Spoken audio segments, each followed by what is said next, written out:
Bonjour. Aujourd'hui, on va se plonger dans un univers où chaque décision peut valoir des millions, celui du choix d'investissement. C'est un peu comme un champ de bataille, vous savez, où les chiffres sont les armes et la rentabilité, c'est la victoire. Alors imaginez un peu le scénario. On a deux opportunités qui se présentent, et les deux ont l'air vraiment en or. Le problème, c'est que les ressources, elles, ne sont pas illimitées. Il va falloir en choisir une. C'est le dilemme classique, le genre de question qui empêche de dormir. Alors comment on fait pour être sûr de miser sur le bon cheval ? Bon, rentrons dans le vif du sujet avec nos deux concurrents du jour. Dans le coin gauche, on a le projet A. Lui, c'est un peu le poids lourd. L'investissement de départ est plus élevé, d'accord, mais il promet des revenus assez spectaculaires vers la fin. Et en face, le projet B, plus agile on va dire, moins cher à lancer, avec des gains plus modestes, mais qui pourraient arriver plus vite. Franchement, à première vue comme ça, c'est impossible de dire qui est le gagnant. Pour ce premier round, on va utiliser la méthode la plus simple, la plus instinctive qui soit. La question est vraiment basique. En combien de temps est-ce qu'on récupère sa mise de départ ? C'est le test de la vitesse, tout simplement. Et ce test, il a un nom. Le délai de récupération du capital investi, ou DRCI. L'idée ici, c'est de se concentrer uniquement sur la liquidité. On ne cherche pas à mesurer le profit total, non. On veut juste savoir à quel moment l'investissement initial sera de retour dans les caisses. Point. Pour le calculer, c'est d'une simplicité enfantine. Vraiment. On prend les revenus de l'année 1, on ajoute ceux de l'année 2, et ainsi de suite, jusqu'à ce que la somme couvre la dépense du début. C'est rapide, c'est facile, et ça donne une première petite idée du risque lié au temps. Si on applique ça à notre projet A, on part de moins 150 000. On ajoute les gains à chaque année, et on voit qu'à la fin de la troisième année, le cumul arrive pile à zéro. Le délai de récupération est donc de 3 ans. Parfait. Et pour le projet B, son coût est de 120 000. À la fin de l'an 3, il a généré 20 000, plus 40 000, plus 60 000, ce qui fait 120 000, exactement. Donc 3 ans aussi. Résultat, match nul. Ce premier critère ne nous aide pas du tout à les départager. Et c'est justement là que cette simplicité nous joue des tours. Le DRCI a un angle mort gigantesque. Une fois que l'argent est récupéré, il arrête de compter. C'est comme s'il devenait aveugle. Les 100 000 de l'année 4 et les 90 000 de l'année 5 pour le projet A, pouf, la méthode les ignore complètement.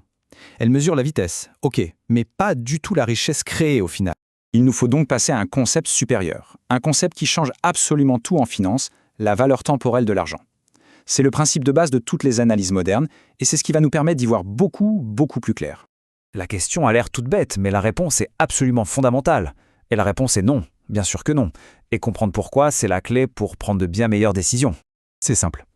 L'argent qu'on a là, tout de suite, on peut le placer, l'investir, le faire travailler pour qu'il rapporte plus.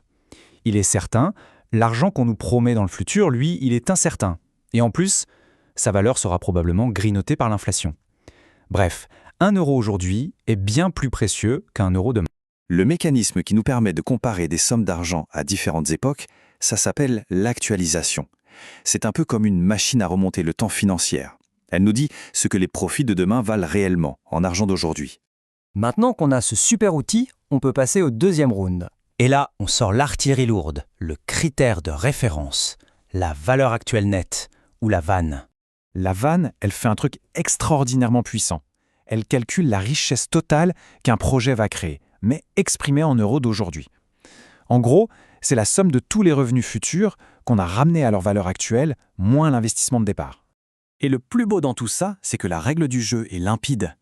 Si la VN est positive, ça veut dire que le projet est rentable et qu'il crée plus de valeur que ce qu'il coûte. Si elle est négative, au contraire, il détruit de la valeur.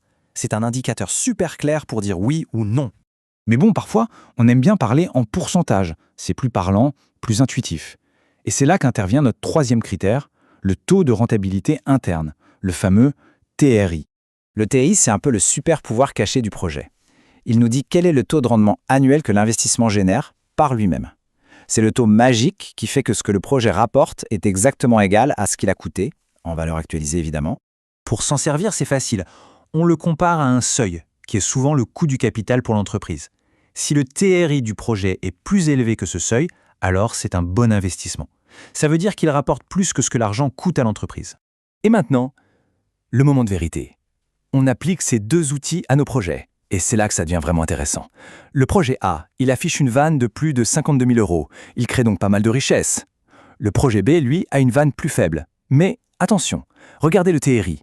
Le projet B a un rendement de 28%, ce qui est supérieur aux 25% du projet A. Alors que choisir ? La plus grosse création de richesse ou le meilleur taux de rendement ? C'est le conflit classique. La réponse des experts, elle, est sans appel. Et c'est vraiment le point crucial à retenir. En cas de conflit, c'est la vanne qui gagne, toujours. Pourquoi ? Parce qu'elle mesure la création de richesses en euros sonnants et trébuchants. C'est ça l'objectif final. Le projet B a un meilleur rendement, d'accord, mais sur un projet plus petit. C'est un peu comme si on préférait avoir un rendement de 28% sur un petit gâteau plutôt qu'un rendement de 25% sur un gâteau 2 fois plus gros. Pour maximiser la valeur, on choisit le plus gros gâteau. Bon, il est temps de résumer tout ça et de ranger un peu nos outils pour que ce soit bien clair. On a vu 3 méthodes et chacune a son utilité. Voilà la synthèse. Le délai de récupération, c'est pour la vitesse et la liquidité. Le TRI, c'est pour avoir une idée du rendement en pourcentage, c'est très parlant.